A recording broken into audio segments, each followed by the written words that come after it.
जितना देश दूसरों का है सर, इतना हमारा भी है। हम मरने के लिए पैदा नहीं हुए, जो चाहता है हमारी हत्या कर देता है। मूछें रखने पे, घोड़ी पे बैठने पे, मटकी छूने पे हमारी हत्या हो रही है। क्या बदला है सर? 70 साल बाद भी दलित पिछड़े मुसलमानों पे हिंसा नहीं रुक रही है सर। मेरा आपसे संरक्षण के साथ ये आग्रह है कि इन घटनाओं को रोका जाए। और देश किसी की बपोती नहीं है, देश संविधान से चलता है सर, और संविधान से चलेगा। संविधान छेड़खानी बर्दाश्त नहीं की जाएगी। माननीय सभापति जी, मैं पहली बार बोल रहा हूँ, आप कहेंगे मैं बैठ जाऊंगा, मैं आपकी बात, मैं संवैधानिक मर्यादा का पालन करूंगा, मगर हम तो माननीय सभापति जी सुन ही रहे हैं। आप बोलिए, 1 मिनट। 2 अप्रैल 2018 को SC/ST के बच्चों पे बहुत बड़े पैमाने पे मुकदमे लगे थे। वो हमारी लड़ाई सही थी, ये सुप्रीम कोर्ट ने माना और बाद में सरकार ने माना। वो मुकदमे तुरंत वापस होने चाहिए। सभापति जी, चीन हमें आंख दिखा रहा है और लगातार हमारे देश की सीमाओं में घुसपैठ कर रहा है। इसलिए अग्निवीर योजना को हटाकर पुनः सेना भर्ती शुरू की जाए और साथ साथ भारत की सबसे प्राचीन व बहादुर रेजिमेंट में से एक चमार रेजिमेंट को पुनः बहाल करा जाए, ऐसा भी मेरा आपसे आग्रह है। श्री चंद्रशेखर जी। माननीय सभापति जी, जय भीम। महामहिम राष्ट्रपति जी के अभिभाषण पर धन्यवाद प्रस्ताव पर बोलने को आपने मुझे अवसर दिया, इसके लिए मैं आपका आभारी हूं।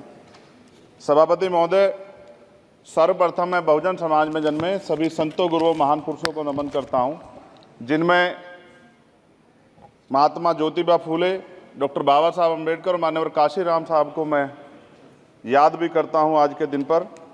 साथ साथ नगीना की महान जनता और भीम आर्मी और हमारी पार्टी आज़ाद समाज पार्टी काशीराम के साथियों का भी धन्यवाद करता हूं। इसके बाद अपने कुल गुरु जगत गुरु सदगुरु रविदास जी महाराज को भी मैं नमन करता हूं, जिन्होंने दुनिया को लगभग 600 साल पहले बेगमपुरा शहर के रूप में दुनिया का सबसे महान लोकतांत्रिक दर्शन दिया। अध्यक्ष महोदय, माननीय सभापति जी, 14 अगस्त 1947 को ये देश अंग्रेजों के अधीन था। 15 अगस्त 1947 को हम लोग आज़ाद हुए।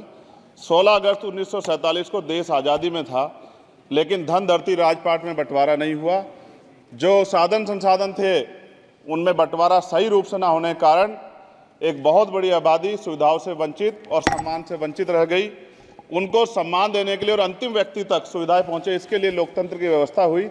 लेकिन आज़ादी के 70 साल बाद भी हम कहाँ खड़े हैं, इस पर ये चिंता का विषय है।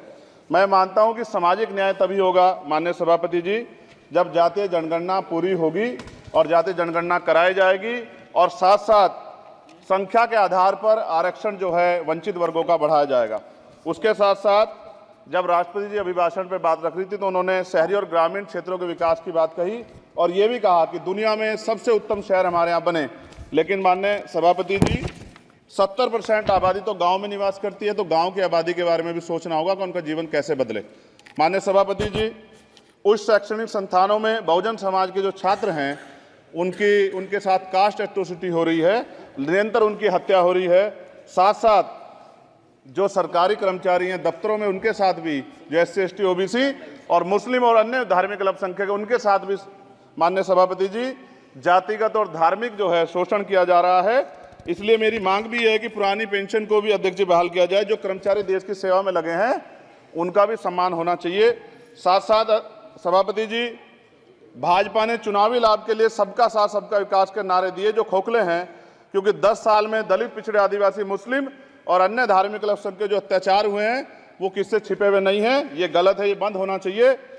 सभापति महोदय जी, महामहिम राष्ट्रपति जी के अभिभाषण में निजी क्षेत्रों में SC/ST OBC को रिजर्वेशन देने का कोई उल्लेख नहीं हुआ है, जो कि आज चर्चा का विषय, क्योंकि 98% प्राइवेट सेक्टर है, 2% सरकारी सेक्टर है, तो 98% प्राइवेट सेक्टर में भी हमारी हिस्सेदारी की बात होनी चाहिए।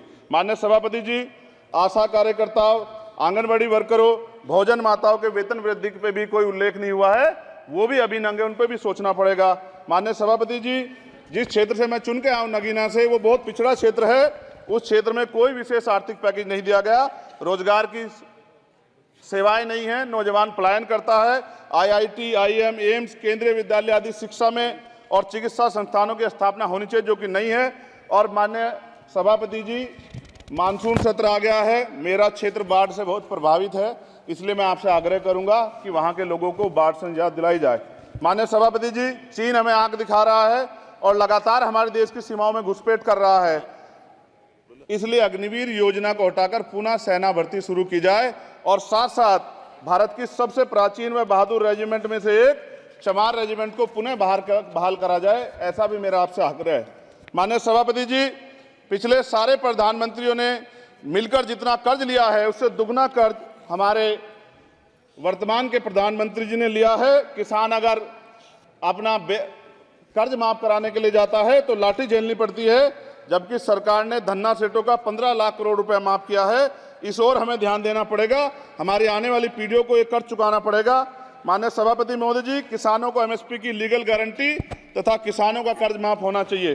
साथ साथ 2 अप्रैल 2018 को SC/ST के बच्चों पे बहुत बड़े पैमाने पे मुकदमे लगे थे, वो हमारी लड़ाई सही थी, ये सुप्रीम कोर्ट ने माना और बाद में सरकार ने माना, वो मुकदमे तुरंत वापस होने चाहिए। माननीय सभापति जी, प्रेस जो है उस पर भी शिकंजा कसा जा रहा है, जो पत्रकार सरकार खिलाफ बोलता है नौकरी से हाथ धोना पड़ता है, और सोशल मीडिया हमारा हथियार है, उस पर तरह तरह के प्रतिबंध लगाए जा रहे हैं और विरोध करने वालों को सोशल मीडिया हैंडल भी सस्पेंड करा दिए जा रहे हैं।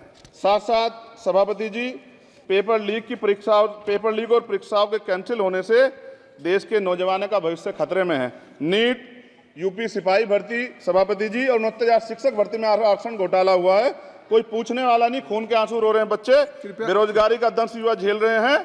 इसलिए मेरा आग्रह है कि युवाओं के लिए कृपया समाप्त करें चंद्रशेखर। माननीय सभापति जी, मैं पहली बार बोल रहा हूं, आप कहेंगे मैं बैठ जाऊंगा, मैं आपकी बात, मैं संवैधानिक मर्यादा का पालन करूंगा, मगर हम तो माननीय सभापति जी सुन ही रहे हैं। आप बोलिए, 1 मिनट। धन्यवाद एक मिनट और बोलिए। अध्यक्ष सभापति जी, नारी सम्मान की बात करने वाली सरकार, हमने मणिपुर देखा सर, हमने पहलवान बेटियों का हर्ष देखा सर, और हमने सर हाथरस की बेटी का हर्ष देखा सर, और हाथरस के परिवार को जो वादा किया था सरकार ने वो भी पूरा नहीं किया। और महिलाओं में भी, स्पेशली दलित, पिछड़े और मुस्लिम वर्ग की, आदिवासी वर्ग की महिलाओं के साथ आज भी NCRB का डाटा कहता है सर जो जुल्म हो रहा है वो सहनीय नहीं है सर। साथ साथ कोविड में तैरती, हमने कोविड में बहुत सुना सर, कोविड में तैरती लाशें भी गंगा में हमने देखी है सर, और मजदूरों का हाल भी हमने देखा है। सभापति जी, बस सब समाप्त कर रहा हूं। नोटबंदी पे छोटे मजले उद्योग की जो कमर टूटी वो भी हमने देखी है। सभापति जी, शैक्षणिक संस्थानों, विश्वविद्यालयों में, चिकित्सा संस्थानों में OBC ST के योग्य अभ्यर्थी को NFS करके जिस तरह निकाला जा रहा है, लेटरल एंट्री करके जिस तरह हमारे रास्ते बंद किए जा रहे, ये भी हम देख रहे हैं सभापति जी। साथ साथ मेरा ये कहना है सर, ये सबका इशू है कि प्राइवेट कर्मचारी सर और सरकारी भी कई जगह पे 8 से ज़्यादा घंटों से काम करते हैं और उनको जब सर उचित वेतन भी नहीं मिलता, तो न्यूनतम वेतन 20,000 रुपये तय हो और 24 घंटे की ड्यूटी। उदाहरण के तौर पे यूपी पुलिस सर बहुत पूरा काम करते हैं वो लोग, वो राज्य के विषय हैं। आप यहाँ सर मैं आपके राज्य सरकार के लिए भी आपके संज्ञान में डाल रहा हूँ विषय सर, पुलिस सब जगह है सर, लेकिन सवाल ये है सर, बहुत पसीना बातें हैं, 8 घंटे की ड्यूटी और वेतन विसंगति, बॉर्डर स्कीम से उनको जो बाहर किया जाए। माननीय सभापति जी, 1 मिनट चाहिए सभापति जी। राष्ट्रपति जी ने धर्म के बारे में बात की थी, राम मंदिर से पहले हमारे गुरुघर तुगलकाबाद का फैसला आया था राष्ट्रपति जी, वो सभापति जी अभी तक दिल्ली में स्थित सदगुरु रविदास जी महाराज का गुरुघर नहीं बना। साथ साथ सभापति जी, अपनी बात को खत्म करते हुए मैं आपसे कहना चाहता हूं कि जितना देश दूसरों का है सर, इतना हमारा भी है। हम मरने के लिए पैदा नहीं हुए, जो चाहता है हमारी हत्या कर देता है। मूछें रखने पे, घोड़ी पे बैठने पे, मटकी छूने पे हमारी हत्या हो रही है। क्या बदला है सर 70 साल बाद भी? दलित, पिछड़े, मुसलमानों पे हिंसा नहीं रुक रही है सर। मेरा आपसे संरक्षण के साथ ये आग्रह है कि इन घटनाओं को रोका जाए और देश किसी की बपोती नहीं है, देश संविधान से चलता है सर और संविधान से चलेगा। संविधान छेड़खानी बर्दाश्त नहीं की जाएगी सर। धन्यवाद।